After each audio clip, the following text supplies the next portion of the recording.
The Lord be with you. And with your spirit. A reading from the Holy Gospel according to Matthew. Glory be to you, O Lord. Jesus said to his disciples, "You must not allow yourselves to be called Rabbi, since you have only one master, and you are all brothers. You must not call anyone on earth your father, since you have only one Father, and he is in heaven. No. Nor must you allow yourselves to be called teacher, for you have only one teacher, the Christ. The greatest among you must be your servant, and anyone who exalts himself will be humbled, and anyone who humbles himself will be exalted." The Gospel of the Lord. Praise to you, Lord Jesus Christ. Today we have another big feast, St. Augustine of Hippo, who was declared a doctor of the church. That means that the teaching of St. Augustine is a shaping force for the teaching and the reception of Christ and the Gospels and the tradition of our church. And we only have a few doctors of the church that have been proclaimed. And Augustine is really one of our really big teachers, because everything before Augustine is kind of, that's what it is. And then Augustine takes Christianity at a most incredible moment and shapes it in a way that allows Christianity to be very much in the conversation with the key thinking of the day. And because of the key thinking of the day, Christianity got shaped in a particular way, and that's the stamp of Augustine on the whole tradition, from the 4th century down to our own time. Augustinianism is really a root cause or a root source of the thinking of the church. So this man Augustine, we know from yesterday from his mother Monica, we know that as an early man, he was raised as a Christian, he went off from Christianity, he went to a heresy called Manchism. Manchism believes that the world is divided between light and darkness. Well, John's gospel has that. But their belief is so fundamental that there's a good God and there's a bad God. Or there are heavenly powers that are at war, and what's happening in the heavenly powers is what affects us.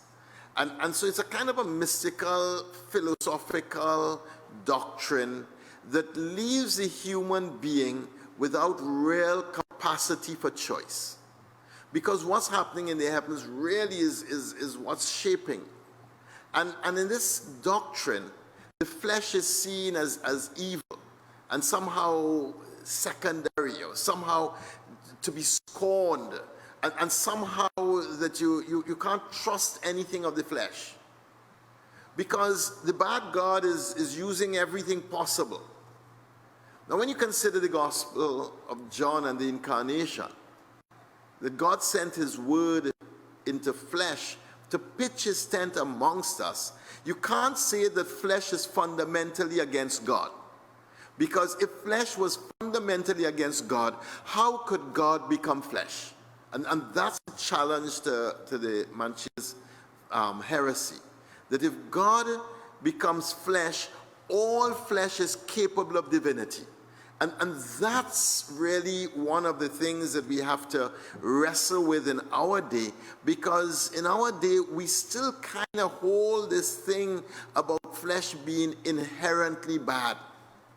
Well, there is the flesh that we see in the Gospels, and Paul's writings especially, but that's the human person from the perspective of our carnal desires. It's not a division in the person. It's the whole of the person, but from the perspective of carnal desires. And yes, the carnal desires are what they are, carnal desires. But it doesn't mean that the human is fundamentally evil, or that our flesh is fundamentally evil, because God uses the flesh. Because the only way that you could come to know God, how do you know God? Through your senses. How do you know God? Through your intellect. How do you know God? Through all of who you are. That's how we come to know God. And this is where Augustine shapes our tradition. So Augustine is this person who really wrestles hard with the philosophical thinking of the day. So he rejects Manchaism, and he says, no, this doctrine is not Christian, it's not consistent, and it's not even good rationality. And so he rejects it. As he comes into Christianity, he becomes bishop, and his writings are legendary. And he's written extensively on all the key areas of the day. But his biggest thinking, well, against Manchaism, but he also is against what is called Neoplatonism, which is another heresy of the day. And I want you to hear the strands of these heresies in our time. I want you to hear that this was not a heresy back in those days. There are still people who believe that there are good gods and bad gods fighting. There's still people who, when you hear them talk about evil, they talk about evil as if evil is nearly supreme, and as if evil could actually win this battle, as if evil is more powerful than God. And that's a heresy, because evil is a created order, and God is a creator. And you can't equate them and put them on the same level. They're not. One is a mischief maker, and one is one who loves all and has created all, and they're two totally different levels. The Neoplatonism is again that the really real is not in this realm on earth, but it's somewhere else, and that's where the fight and struggle happens. And in this Neoplatonic thinking, it again undermines what the gospel believes, that God becomes flesh, and therefore all flesh is capable of the revelation of God. The really real is not somewhere else out there. It is right here, and it is right here that God is doing his thing and acting in world history and transforming the world and creating a new world order and creating a heaven and an earth and a new heaven and a new earth where God will be dwelling with all of the people. And the third big thinking he had was a guy called Pelagius. And Pelagius believed, and there's lots of controversy over it, whether Augustine really interpreted Pelagius correctly or not. But the doctrine of Pelagianism is that you can win out or get salvation through your own efforts. And through your own pulling yourself up by your bootstrap, you can become a better person.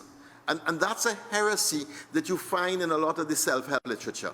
Or if you do these 5 things and these 4 things and these 2 things, salvation will be yours. Well, it's not put that way, but that's the effect of it.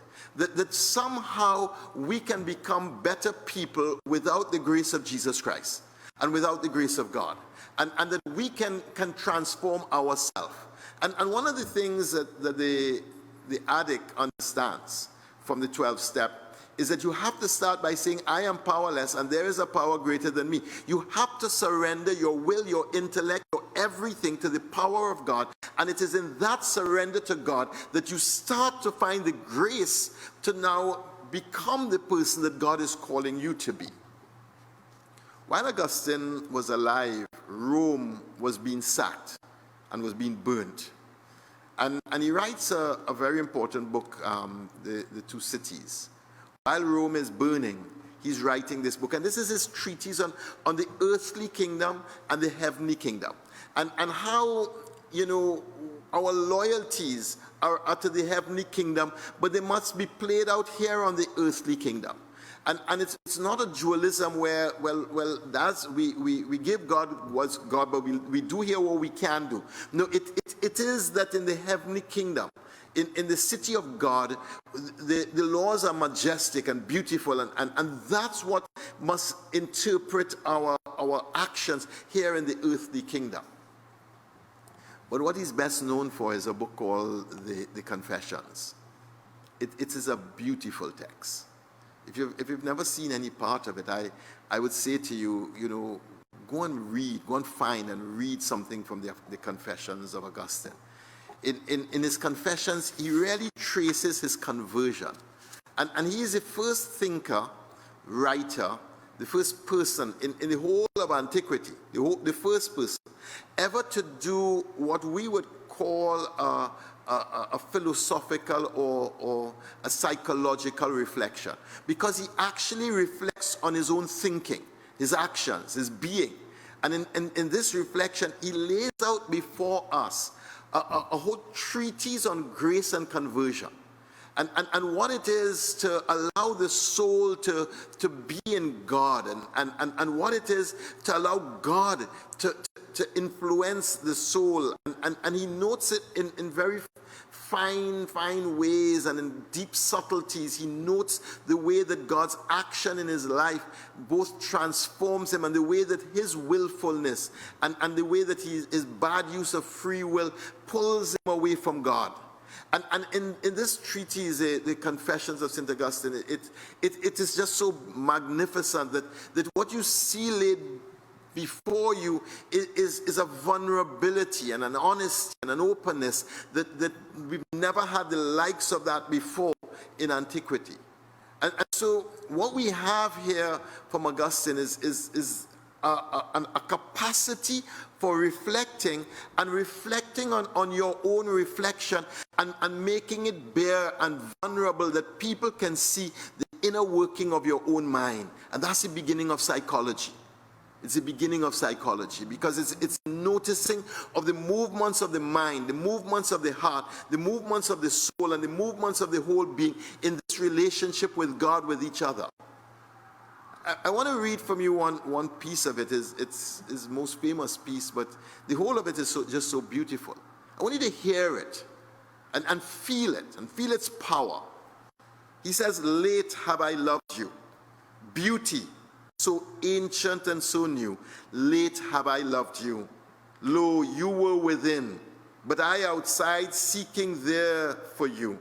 And upon the shapely things you have made, I rushed headlong, I mishapped. You were with me, but I was not with you. They held me back far from you. Those things which have had no being, were they not in you? You called, shouted, broke through my deafness. You flared, blazed, banished my blindness. You lavished your fragrance. I gasped, and now I pant for you. I taste you, and now I hunger and I thirst. You touched me, and I burnt for your peace." What you hear is a soul totally enamored with God, a soul completely wrapped in God. Augustine is a mystic, and he understands that God is not some far distant object out there somewhere. God is right here. He's a mystic, and he understands that the working of God in his soul is what brought him from his deafness, his blindness, and his dumbness into this vital relationship with God. He also understands that while as a young man, he was searching for God outside, not even understanding that that's what he was doing. And in all of his searching for pleasure, for power, for wealth, for notoriety, all of his searching for mental constructs, all of this external searching he was doing, it was God he was searching for all the while. And in that he says, "But I was outside seeking you there. And upon the shapely things you have made, I rushed headlong. I mishapped." Oh, what a beautiful turn of phrase. I mishapped. Oh boy. I rushed headlong. And he says, "You were with me, but I was not with you. All these other things, they held me back from you." What St. Augustine is reflecting on here is a moment of conversion. And the primacy of grace in the soul of the human that allows conversion to happen in a human soul. That his blindness, his deafness that was there. And he says, you called, and here the escalation. You called, you shouted, broke through my deafness. Wow. Wow. And the truth is, God calls, shouts, and breaks through the deafness of every human being. If, and here's the big if we allow God. Remember, God has given us free will. And this is one of the key doctrines of Augustine. God has given us free will. And that free will, God will never violate. He will never violate our free will. And therefore, God will never impose upon us. He will never force our deafness to be broken. But he will shout. He will break through the deafness in every way he can. But it is us who have to choose to hear. Us who have to choose to see. Us who have to use this incredible gift of free will to choose to recognize that God is God. What Augustine does is that when he comes to know God, he allows God to become the sun and recognizes that he, like a planet, is just rotating around the sun. Before, he believed that he was the center and everything was around him. But now, in his conversion, he completely shifts his position. And this is a modern dilemma, because too many modern people really start to believe that they're the center of everything and that somehow God is there to serve them. And they don't recognize. And our generation is not recognizing how Pelagian we are, that we think that we could pull ourselves up. How Neoplatonic we are, because we believe that the really real is somewhere not here. How Manchist we are, because we believe that good and evil can fight and influence us. But worst of all, how egocentric we are. That we believe in our generation that somehow that we are the center of everything and not God. And that's the greatest heresy in our age. The people who believe in God, who say they believe in God, they believe in something that they're calling God, but it is not God who God is. Because if you believe in God, God must become the center and the core of your whole being, and everything revolves around God.